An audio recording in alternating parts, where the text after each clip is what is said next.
Bistado ang Kukibu o shabu na nasa lalagyan ng cookies na mahigit 1 milyong pisong halaga.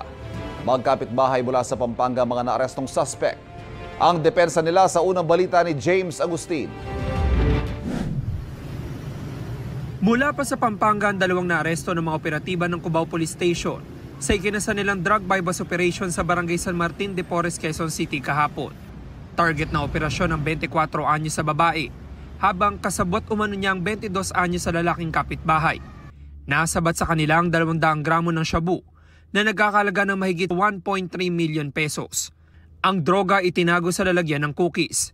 Yung area po of operation nila is doon sa pinanggalingan nilang lugar, no, kung saan sila talaga nakatira sa Angeles, Pampanga. We can consider this na dito rin sila nag-ooperate, na yung mga binebentahan nila na dito rin.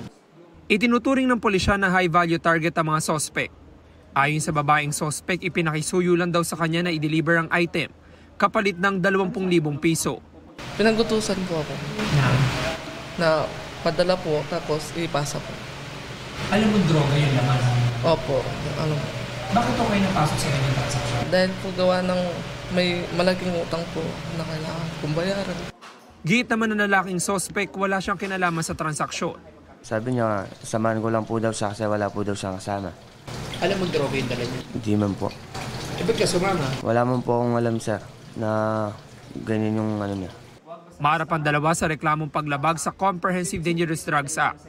Ito ang unang balita. James Agustin para sa GMA Integrated News.